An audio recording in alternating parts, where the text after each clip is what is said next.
प्रिय छात्रों, नमस्कार। मैं अजय भागर के डायरेक्टर स्पर्धा प्रकाशन आपके सामने में एक बहुत ही ज्वलंत विषय पर चर्चा के लिए उपस्थित हूं और आपका इस वीडियो सेशन में स्वागत करता हूं। मैं उम्मीद करता हूं कि यह सेशन आपके लिए काफ़ी उत्साहवर्धक होगा और निराशा के बादल जो आज छाए हुए हैं वो पूरी तरह से कट जाएंगे और आप में एक नए जोश का संचार हो पाएगा। मैं बात करने जा रहा हूं बिहार सिपाही नियुक्ति भर्ती परीक्षा, जो कि अभी अभी आज सुबह में न्यूज आई कि वह परीक्षा रद्द हो गई। जैसा कि आप अवगत हैं कि यह परीक्षा 1 अक्टूबर को संपन्न हुई थी बिहार के लगभग सभी जिला मुख्यालय और जिला के केंद्रों पर, और अगले फिर कुछ दिनों के बाद से 2 फेज में आयोजित होने वाली थी। लेकिन यह परीक्षा इसलिए रद्द की गई क्योंकि इसमें कदाचार की काफ़ी शिकायतें सामने आई और उन शिकायतों को देखने के बाद से, उनको परखने के बाद से आयोग को यह निर्णय लेना पड़ा कि इस परीक्षा को ही रद्द कर दी जाए। निश्चित रूप से जिन छात्रों का परीक्षा अच्छा गया था उनमें उनके लिए एक अच्छी खबर नहीं थी और वह उम्मीद पाल के चल रहे थे कि इस परीक्षा में उनका फाइनल सिलेक्शन हो जाएगा। लेकिन हम सबों को इस परीक्षा को रद्द किए जाने से सरकार को और आयोग को धन्यवाद देना चाहिए, क्योंकि आप इमेजिन कीजिए उस स्थिति को जब यह परीक्षा हो गई रहती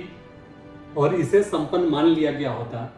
और तब जब इसका रिजल्ट प्रकाशित होता और उसमें आपका नाम नहीं होता। निश्चित रूप से उस दिन आप काफ़ी निराश होते, क्योंकि जब आप देख रहे हैं कि इतने बड़े स्तर पर कदाचार और अनियमितता की शिकायत मिली, इतने सारे इलेक्ट्रॉनिक उपकरण जब्त किए गए, तो निश्चित रूप से जो गिरोह इसमें सक्रिय था वह अपने मन माफिक छात्रों का चयन करवाता और आप योग्य होते हुए भी अपने चयन से वंचित रह जाते। तो यह बहुत सारे छात्रों ने मुझे फ़ोन करके कहा कि सर अब हम क्या करें। मैंने कहा कि यह तो एक खुश होने वाली बात है और बहुत सारे छात्र खुशी व्यक्त किए भी कि भले परेशानी आपको कुछ क्षणों के लिए हुई, एक बार दोबारा एग्ज़ाम देने के लिए आपको जाना पड़ सकता है और आपको एक दोबारा मौका मिलेगा। लेकिन यह कितनी अच्छी और कितनी सुखद स्थिति होगी कि अब आने वाला जो परीक्षा आने वाली है वह कदाचार मुक्त होगी, क्योंकि जितने भी इसमें लोग सक्रिय थे, गिरोह थे, वे अब सहम गए होंगे और निश्चित रूप से अब फिर आगे ऐसा कदम नहीं उठा पाएंगे। आयोग भी कोशिश करेगा कि पूरी तरह से फुल प्रूफ इस परीक्षा को कदाचार मुक्त संपन्न कराएं और जो योग्य छात्र हैं वह इसमें सफल हो। निश्चित रूप से सिपाही की परीक्षा, सिपाही भर्ती या पद एक काफ़ी सम्मानजनक पद होता है और हर नवयुवक का यह एक सपना होता है कि वह राज्य में इस पद पर नियुक्त हो और राज्य की सेवा करने का उसे मौका मिले। तो छात्रों, मैं आपसे ये कहना चाहूँगा कि आप बिल्कुल ही निराश न हो और आप खुश हों कि सरकार ने आपके लिए एक और मौका दिया है, जो शायद आपको मौका होते हुए भी आगे में सिलेक्शन का चांस न बनता अगर इसी तरह के परीक्षा को आयोजित मान लिया जाता। तो मित्रों, छात्रों, मुझे आपसे यह कहना है कि चूंकि यह परीक्षा वेमर शीट पर होती है और ऑब्जेक्टिव नेचर का है, एमसीक्यू तरह का, तो इस परीक्षा की तैयारी के लिए आपके पास फिर समय मिल गया और आप अभी से ही बिना वक्त गंवाए इस परीक्षा की तैयारी में जुट जाएं। अलग से आप वेमर शीट अपने साथ रखें। जो दुविधा युक्त प्रश्न हैं उनके बारे में गेस वर्क न करें, बल्कि उसके संदर्भ में आप जो प्रमाणिक पुस्तक है उसका सहारा लें और जो भी आपकी कमी नज़र आई हो इस परीक्षा में उसको आप कोशिश करें कि दूर कर लें। तो आपके लिए एक ये दोबारा मौका है और मुझे उम्मीद है कि आप इसे खोना नहीं चाहेंगे। अब प्रश्न आती है कि आगे क्या होने वाला है। तो इतना तो तय है कि सरकार को सिपाहियों की ज़रूरत है और वह इस पर नियुक्ति करने ही वाली है। बगैर इसकी नियुक्ति का कोई रास्ता नहीं है, वक्त भले थोड़ा अधिक या कम लगे। क्योंकि परीक्षा का आयोजन एक कठिन और जटिल प्रक्रिया होती है इसलिए अब हो सकता है कि आगे 2-3 महीने तक के लिए यह परीक्षा टल जाए, लेकिन निश्चित रूप से यह परीक्षा संपन्न होगी। तो जो वैसे छात्र जो किसी अन्य कार्यों में लिप्त हैं या अन्य तरह के दायित्वों का निर्वहन कर रहे हैं, उनके लिए यह एक और मौका है कि वो अपनी तैयारी को पूर्णता दे सकें और उसके अनुरूप वो सफलता प्राप्त करने की दिशा में आगे बढ़ सकें। तो मित्रों,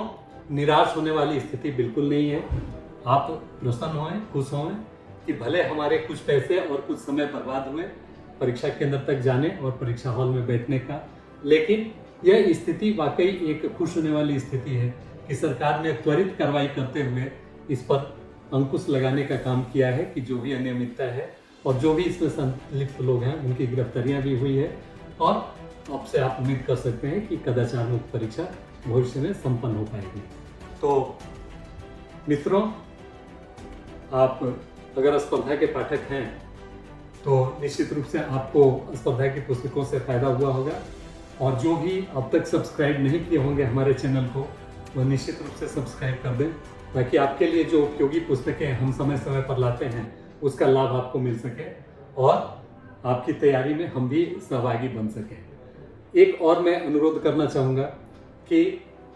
हम जो छात्र झारखंड से संबंधित परीक्षाओं में भी भाग लेते हैं या फॉर्म फिलअप करते हैं, उनके लिए हम सैटरडे को, एवरी सैटरडे एक वीकली न्यूज लाते हैं, जिसमें परीक्षोपयोगी जितने भी सामग्री होते हैं जो अखबारों में प्रकाशित होते हैं उनका कलेक्शन होता है पूरे वीक का।